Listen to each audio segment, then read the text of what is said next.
In this session, I'm going to talk to you about a 1907 Conn-Conqueror. It's a cornet, and it's made by Conn. And as I've mentioned in some other things, Conn was very famous for making musical instruments from about 1885 till they're sort of been bought out several times, and I believe they're named Selmer right now, but who knows? They've been around for a very long time. The original George Conn sold out the business in 1915. He did that in part because his main building, burnt down in 1911, and it put him back somewhat. He did recover, but it was pretty hard on him. He went then through a divorce, so, same old stuff. This instrument, 1907, was made really at the height of Conn's cornets, before the building burnt down, and they have a great reputation. This horn, however, is not my favorite. I didn't pay a lot for it, fortunately. I bought it because it was very unique and because I like old cornets, and specifically old Conn cornets. What's very interesting on it is it comes out of the lead pipe and goes into the second valve right here. That's totally different. Most cornets go from the lead pipe to the third valve, or sometimes the first valve. And after it does that, it does something very else unusual. It comes out of the second valve and goes in the third, and then from the third, it internally, or actually it's externally, goes out here to the first. So that's just totally different. This usually is internal, whereby you go from the third to the second to the first valve, and it's internal, and you don't see anything like this. It's kind of a pain in the neck because it's really hard to keep clean.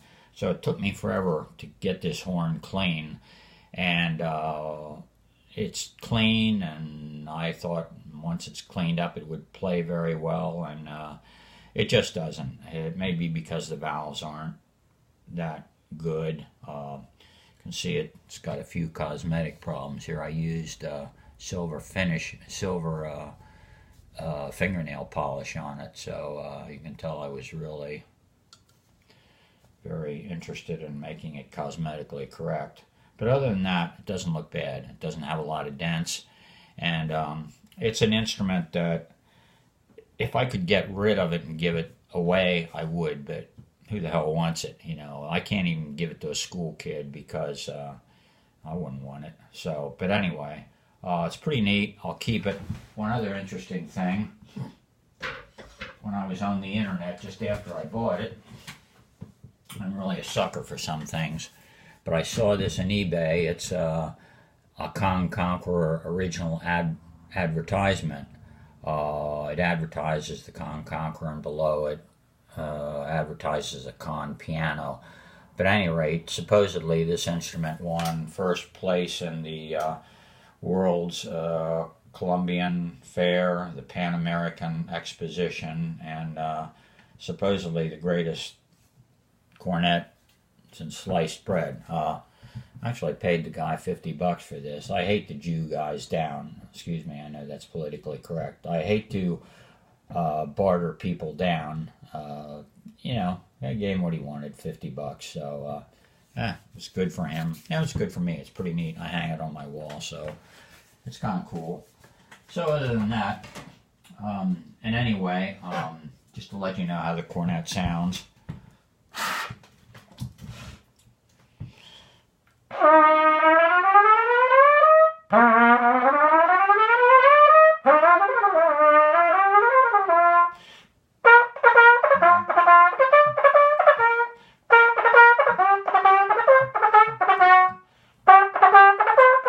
That's enough of that.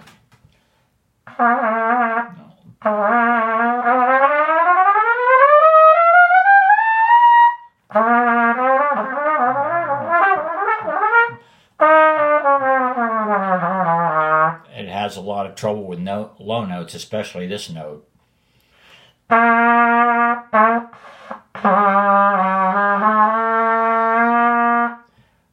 Again, not a great sound. It has a very, very what you'd call dark sound, which means it's just very cornety sounding. It's not bright. It's very dull, very sweet, and very dark. This one isn't quite so sweet. It's just dark. But, it's different. Do I like it? Yeah, I like the way it looks. I like everything about it except how it plays. So for now, I'm going to keep it.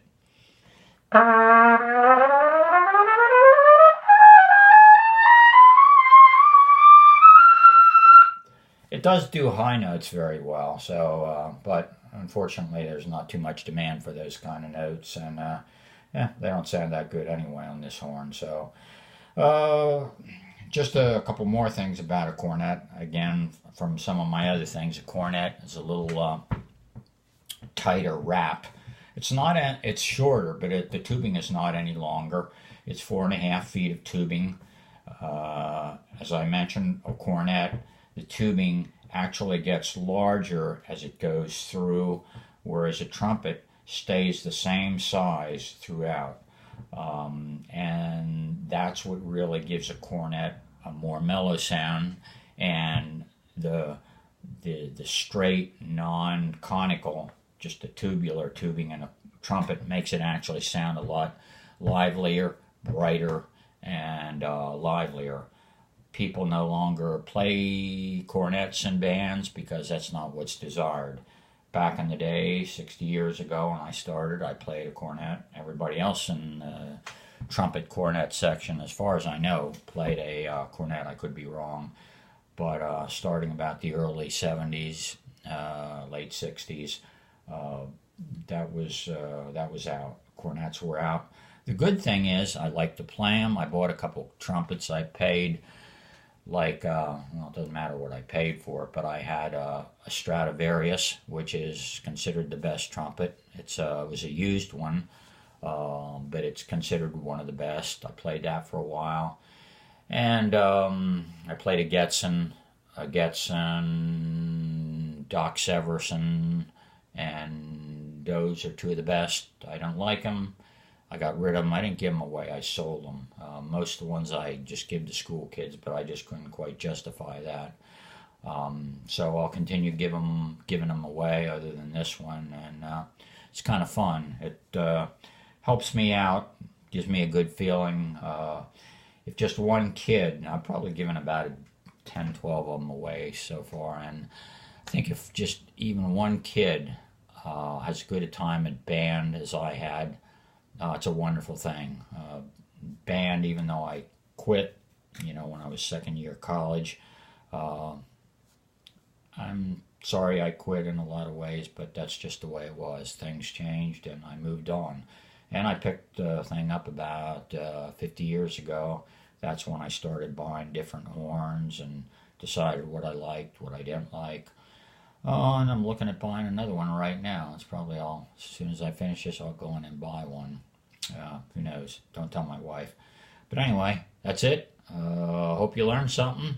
If not, you wasted more time than this in your lifetime, I suppose. Take care. Bye.